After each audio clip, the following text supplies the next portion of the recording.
It started as a weekend getaway, a simple trip out of state to relax, unwind, and escape the monotony of daily life.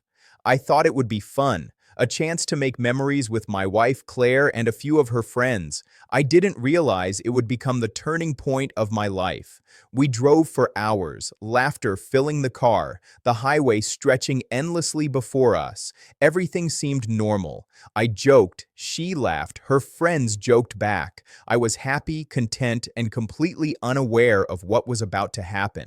The first red flag came when we arrived at the rental house. Claire and her friends immediately began unpacking, giggling about plans I wasn't included in. I brushed it off, assuming it was harmless chatter.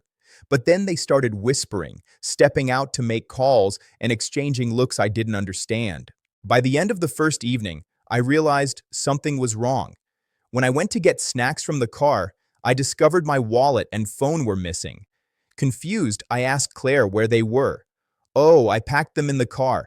"Don't worry," she said lightly, but there was a flicker of nervousness in her eyes. The next morning, the true betrayal revealed itself.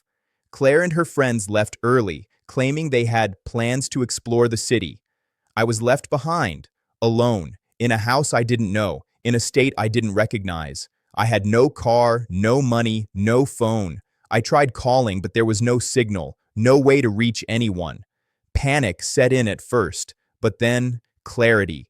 This wasn't an accident. They left me here, stranded, intentionally. I realized something that hit me like a punch to the gut. This wasn't about a trip anymore. This was about her and her friends, showing me exactly where I stood. I sat for hours, listening to the empty house creak and groan.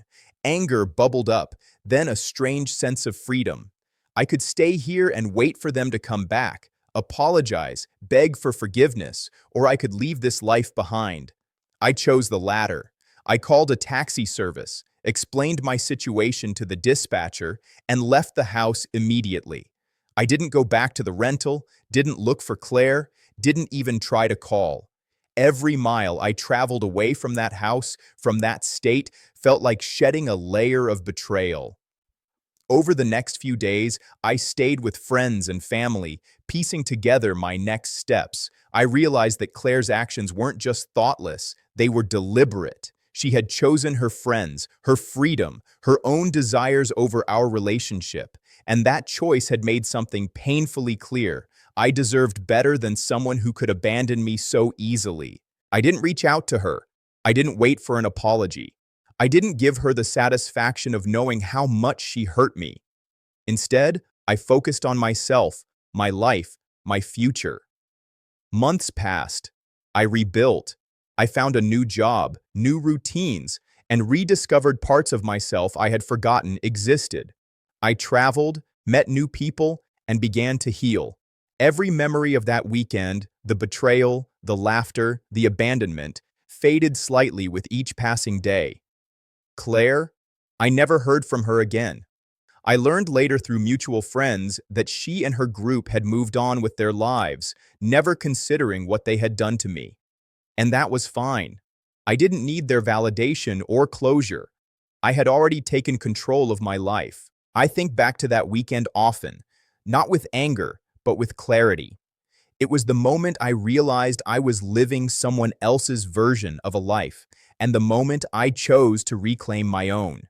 Sometimes betrayal is a harsh teacher, but it forces you to grow, to make decisions you might otherwise avoid.